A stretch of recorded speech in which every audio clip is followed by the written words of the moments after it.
As I settled around the campfire with my buddies, the crackling flames gave us that warm, cozy vibe. We were out here in the wilderness trying to escape the crazy city life, but boy, did things take an unexpected turn that night. It was dead silent, just the pale moonlight peeking through the thick trees above.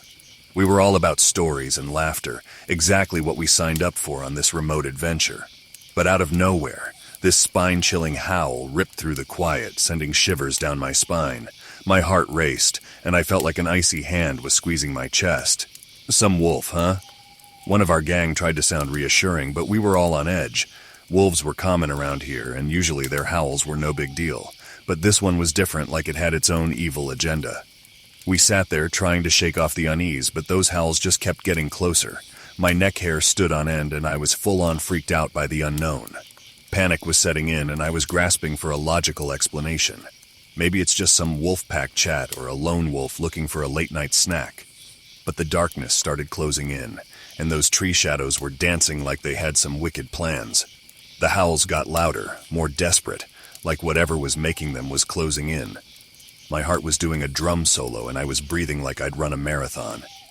We all huddled together, eyes wide with terror. In that moment, all the good vibes we had earlier vanished into thin air. We whispered prayers for daylight, for the sun to show up and kick that spooky vibe out. Time dragged on, every leaf rustle or twig snap making us jump. It felt like hours, maybe minutes, but finally the howls faded into the distance. The tension started to ease, replaced by this heavy tiredness that wrapped around us like a weighted blanket.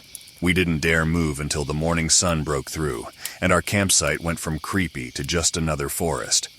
As the sun came up, it brought warmth and chased away the lingering fear. We packed our stuff in silence, still haunted by that night.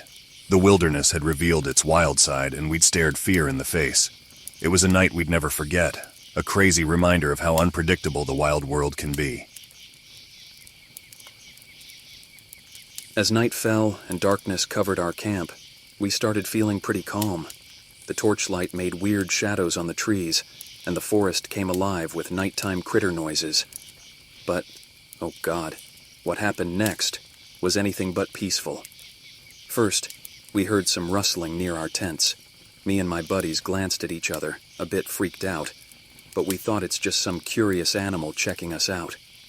We've camped a lot, seen our share of raccoons and squirrels, you know the drill. But the rustling didn't stop.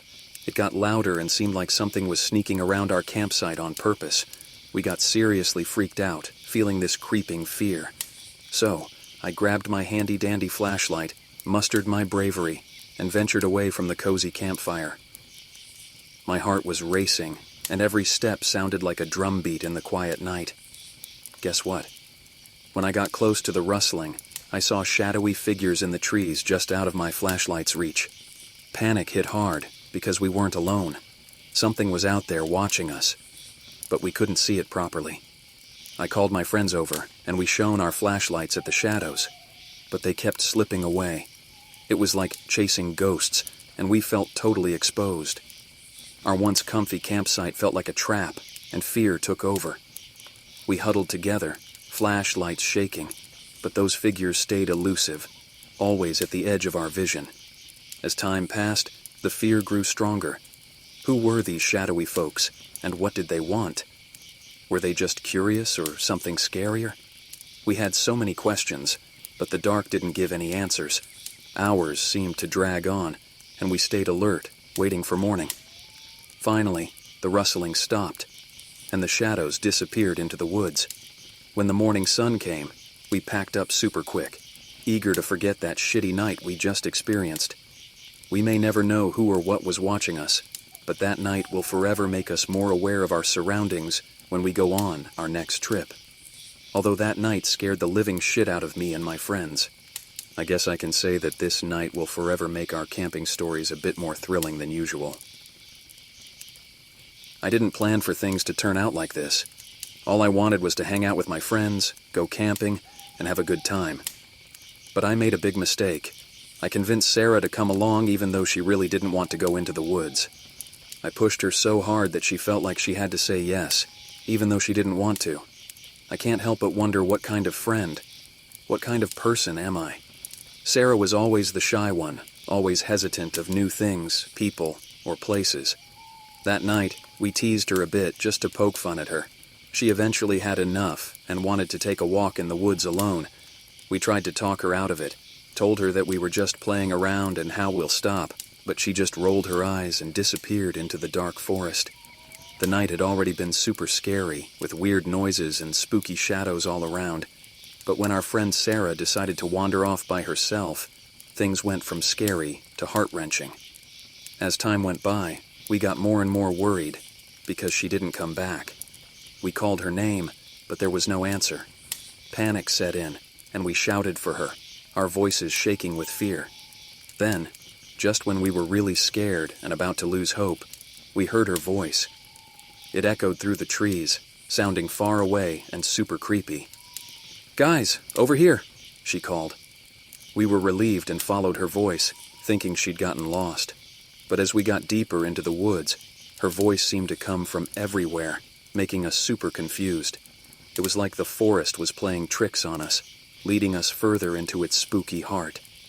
Panic took over again, and I felt my skin crawl. We kept yelling for Sarah, but the echoes just made everything more messed up. It was like we were stuck in a nightmare, chasing her voice that always slipped away. The darkness closed in around us, and the trees seemed to grab at us with their long branches. We were scared, but we couldn't leave Sarah alone out there. We followed her voice deeper into the creepy forest, and we lost track of time. It felt like we were in a scary movie, and we couldn't escape. Finally, we reached a clearing, but Sarah wasn't there. We called for her, but she was gone. Just like that, just gone. We were left standing there, trembling with fear, as the echoes of her voice faded into the eerie night. To this day, Sarah is still missing. I think the police are starting to give up looking for her, but I'm not going to stop. I can't stop. I can't help but feel like this is my fault. She didn't want to go camping, but I made her. When I lay down at night, I can't help but wonder what other chilling mysteries the wilderness held.